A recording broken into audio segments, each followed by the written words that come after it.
Hello, everyone. Thank you for joining me with Conversations Across the Veil.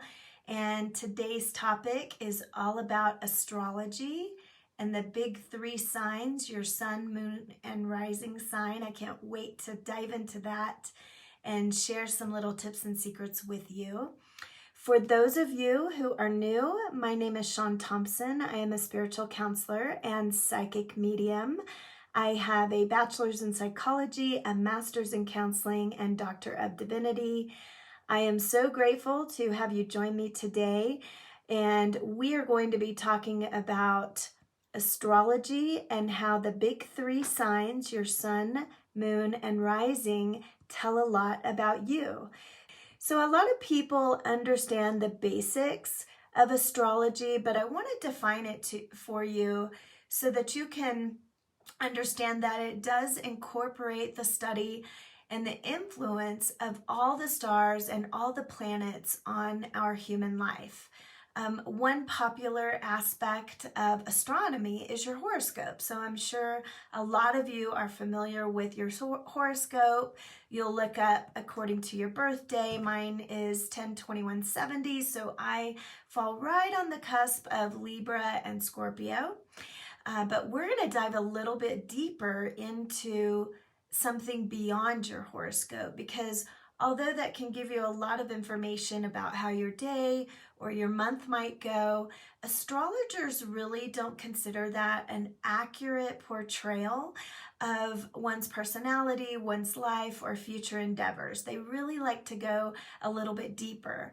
And so if you want a more accurate portrayal or picture of who you are, what makes you up, what makes your personality or your life direction or your life path, you really want to take a look at the time of your birth. We're going to look at the specific time, and you do have to have the specific.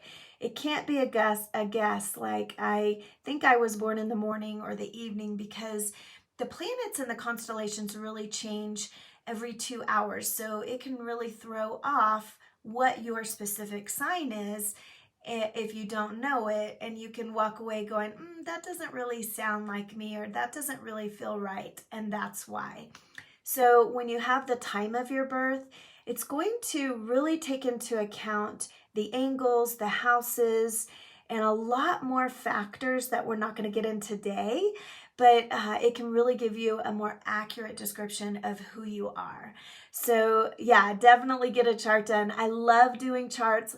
I know some of you might know a general sense of all the astrological signs, especially you're going to know your own, which again, my sun sign is Libra, but I kind of want to go over the 12 signs so that you can get familiar with them, because it has a lot to do with compatibility, with relationships, the job you might go for, what you would be good at in that job. So if you aren't familiar with the 12 signs, we'll start with Aries and Libra, Virgo, Pisces, Gemini, Leo, Cancer, Capricorn, Taurus, Sagittarius, Scorpio, and Aquarius. So I know that one of y'all fall into that category for your sun sign. I would love to know what your sun sign is. So if you know it, which you should, because it's just your date of birth, and you can Google what time frames, like Libra is September 23rd to October 21st. So it's about a 30-day window. If you don't know your sun sign, you know your date of birth, Google what's my sun sign date of birth, and it'll give it to you. Mine's a Libra, and I would love to know yours, so drop it in the comment box below.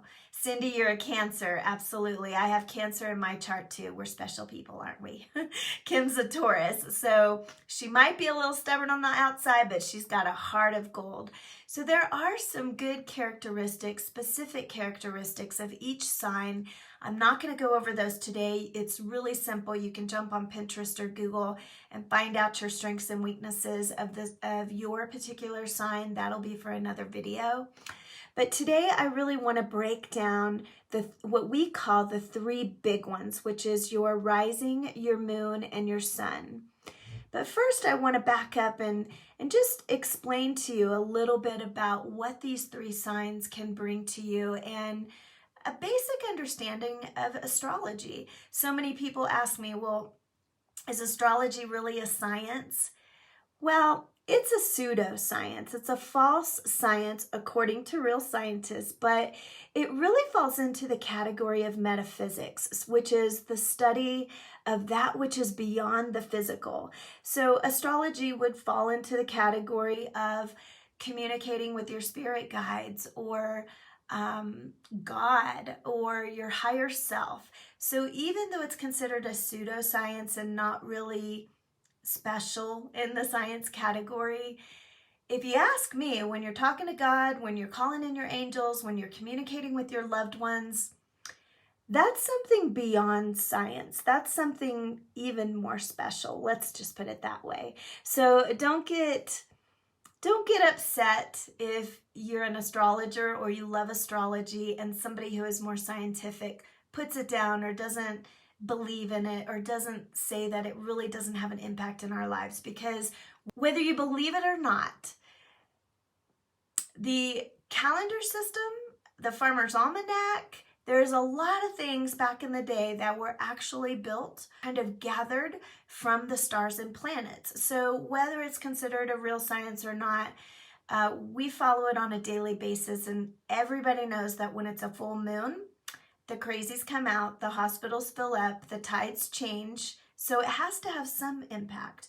Why would it not impact our personality, how we relate to others, our emotions, and our feelings? It actually does. Now, there are many types of astrology. There's Western astrology, there's Hindu, which is Vedic, there's Chinese astrology. We are going to focus on Western astrology when I'm talking about astrology or when I look at your charts, because it's the oldest astrological system in existence today. And to me, that packs a punch. And so that's what we're going to focus on. Now, let's dive a little deeper. Let's talk about your sun sign, which is what most of y'all know. It's based off your horoscope, so your date of birth. It's only a sliver, though, of the entire natal chart that represents all pieces of your life, okay? So you really want to find out your moon and rising so that you can see the total aspect of who you are. But for that, as I said earlier, you're going to have to know your time of birth. Okay, you're going to have to know the exact time. Is it in the morning? Is it in the evening? Because that will completely change what your rising and your moon is. And I'm going to dive into those here in just a second. So I love being able to work with all three of these. We call them the big three, because you can really unlock your full potential when you're looking at who you are, how the world sees you, and how you feel and deal with everything that happens in your life. So let's go into a little bit deeper dive into aspects of how people see you, how you see yourself, and how you deal with a situation. Jumping into the sun sign. So it's where actually the sun was at the time of your birth. Luann's a Virgo. Thank you. Lakeisha's a Cancer. God, got me a lot of Cancers here. Love that. Those are my intuitive people. So make sure you look at that sign, because I bet you are extremely intuitive, maybe a little moody, but you got it going on if you got some Cancer in your chart. So anyway, back to the sun sign. The sun sign is your identity. It's the energetic vibration through which you exist. It's that force that drives you towards your higher self. So the sun sign is a helpful indicator for how you might enjoy spending your time, how you recharge your energy, and how you show up in life. So this is how you shine your brightness, if you will. Now, your moon sign is a little different. It's determined by the placement of the moon at the time of your birth. So it kind of gives you a glimpse into your inner world. It's that what's underneath the surface, and it shapes your emotional depth. So it really influences how you process your emotions, which is your moon sign. And then you have your rising sign, which can also be called your ascendant. You may hear many times me refer to, oh, what's your rising sign, or what's the ascendant? So if you're Googling this information, don't get thrown off. It is known by both ways. So this denotes whichever constellation was on the eastern horizon at the time of your birth. That's how you determine your rising sign. That's why it's really important for you to know the time of your birth so that you can really pinpoint which sign falls under your rising sign. So consider your ascendant sign as the front door of your home. Okay, it's the first impression that you leave on the world. It's how people see you and your social personality. It's also representative of your physical body and outward appearance, including your style preferences. So you see this 70s look I got going on here. So that has a lot to do with that aspect of me. Now let me give you an example, and I'm going to use myself so that you can understand why it's really important to know all three aspects of yourself and how you can use them on a daily basis.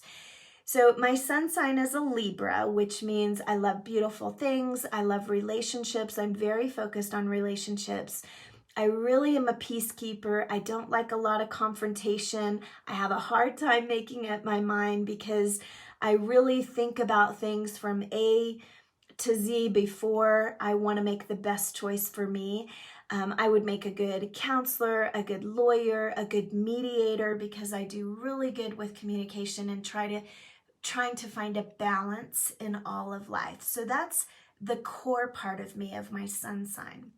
Then we jump over to my rising sign. So my rising sign is an Aries, and that's how people are going to see me, especially how they will see what I do for a living, which for me, I'm in business for myself. I'm a spiritual counselor and psychic medium. I've been doing this work for 20 plus years, working for myself. So where my Aries is going to come into play is I'm a go-getter, I'm independent, I get focused on delivering a product that I say I'm going to deliver. I'm very responsible, I'm very motivated, very disciplined, and sometimes the hard side of Aries is I can be very persistent, I can be very blunt and very pushy, but when you bring my Libra aspect in, I can kind of polish it up. So I'm going to talk a little bit about how your three signs work together. Now my moon sign is Cancer, so all my Cancers out there, I know that I love to nurture people. I'm very sensitive, extremely intuitive, all about family. I love to create my little nest and make sure everything feels good when I'm relating with someone or when I'm spending time to myself. So you can see my Libra and my Cancer actually get along pretty good. It's my Aries, my rising sign, that sometimes I have to say, sit in the back seat. But let me wrap it up all together for you. And this is how you can use, if you know all three of your signs, which I can do your chart for you, this is how you can use all three of those in a beautiful synergy to get anything that you want. You talk about manifesting. When you know these aspects of yourself and when to call one forward and when to tell one to sit in the back seat, you can really understand what you're going to be good at, where your strengths and weaknesses are, who you're going to get along with, what job would be good for you. So the way I like to look at it when, let's just say I'm doing a spiritual development session with you, is I really like to break down the three aspects of your signs and see which one is your strong point, which one you need to build up and maybe a little bit challenging or your weak spot, and which one you use for your relationships, for your personal endeavors and your business endeavors. So let's just say in my situation, when you schedule a spiritual development or a counseling session with me, I am going to put my Libra sun sign in the forefront to make sure that I am relating with you and that you feel heard and that we can make some progress in what's going on in your life. If you schedule a mediumship or an intuitive reading with me, I'm going to pull in my Cancer sign because that's where my intuition is really going to kick in, where I can tune into your higher self and your guides. Now, if you are attending one of my seminars or one of my workshops, or you're hosting one with me, I'm going to pull in my Aries sign, because that's my business sign that will get the job done, be organized, be responsible, be persistent in calling everybody in to attend the workshop. So sometimes, when, depending on what particular situation you're in, you may need to really look at the 3 signs that you have and decide which sign you want in the passenger seat of the car, which sign you want driving the car, and which sign you want in the back seat or even the trunk of the car. Okay, so if you were to schedule a spiritual development session with me, I certainly I'm not going to have my Aries rising sign in the driver's seat, because I would probably scare you away. I would put too much pressure on you to make those changes. I'm probably going to have my Libra, which will be all about you, in the driver's seat. In the passenger seat, I'm going to have my Cancer sign of me, because I'm going to be tuning into you and seeing how you're doing. And I'm going to ask my Aries to sit in the back seat until I give you a homework assignment. Then my Aries is going to move in the driver's seat saying, hey, Cindy, are you doing your homework? Are you learning from this?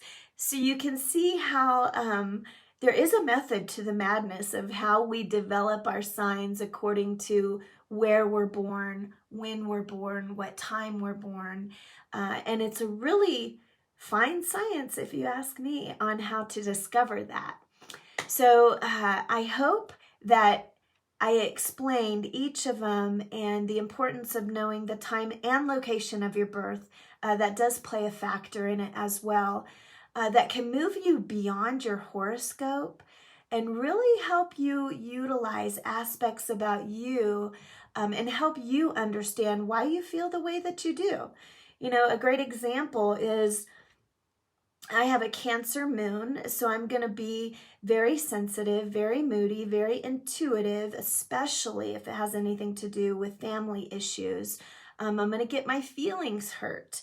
And Cancer is the sign of a crab, so I'm going to want to retreat back to my hole so I can deal with my feelings. And if you push me too hard, I might pinch you with my little pincher, my little crab pincher. But as soon as I work my stuff out, I'll come out of my hole into the sunshine and I'll share it with you and I'll want to talk about it. Whereas a Capricorn, if you have Capricorn as your moon sign, Capricorns are very upfront on the surface, very stoic, very strong. Sometimes you think they don't even have emotions, but deep inside, a Capricorn has a lot going on. They're beautiful souls and very emotional. But if you have a Capricorn moon sign, you may present as though things don't bother you, but deep inside, you got a lot of things turning, and you'll probably keep your heart, your feelings really close to your heart. Same with Cancer. Scorpio moon, you may be really intense and very passionate, you know, so these characteristics of each of the signs will teach you aspects of yourself. If you have a rising sign of Aries like I do, it'll be a secondary trait where you know I'll get the job done, but because I'm a Sun Libra, I'll just want to make sure everybody's happy in the process. The difference, the flip side of that is, if you were a Sun Aries, okay, you're going to be all the time very accurate and very persistent and just very driven. And let's say you were a Libra rising, so I just flip-flopped it. The Libra rising will want to make sure that you're not a tornado in your path and that everybody understands your direction and nobody's feelings are getting hurt in the meantime. So you're probably going to be a little bit more polished in what you say and how you do it. If you know what yours are, drop them in the comment box below. I love to see the combinations of what we pick for ourselves this lifetime. And then I kind of like to see what you do for a living. If you're married, how many times you've been married, if you like people, if you don't like people, if you're an introvert, extrovert. So the characteristics of these 3 signs can tell that all about you. And not only is it fun to explore that, but you can use it on a daily basis, especially when you're wanting to manifest something in your life, okay? If you have Aries or another fire sign like Sagittarius or Leo, you're probably a really good manifester because that fire just blows up everything that you put your sights on. If you are more of an emotional person, a water sign like Cancer or anything that falls under the water category, Cancer, Scorpio, Pisces. Pisces is the other water sign. You're going to tend to be more emotional as a person. And so all the signs are broken down into 4 categories. So you have your air signs, which are Libra, Aquarius, and Gemini. And what that means is you're going to be all up in your head. You're always thinking, okay, just 90 to nothing, your brain is going. And then you have your earth signs, which are Virgo, Capricorn, Taurus. Those are your earth signs. So you're going to come across as a very grounded individual, very kind of controlled and strong and grounded in how you present yourself or how you feel if your earth sign is one of your moon signs. And then we have the fire signs. That's Aries, Leo, and Sagittarius. Those are just going to light your drivenness up in whatever you do. And then we have our fire, we have our air, we have our earth, and we have our water signs. So, and the water signs again are Scorpio, Cancer, and Pisces. So that's a general basis of how you break down your signs. But there's so much more to it than that. Thank you for joining me, and I hope to see you again here shortly. Have a great day. Have a beautiful day. Thanks, guys. Bye-bye.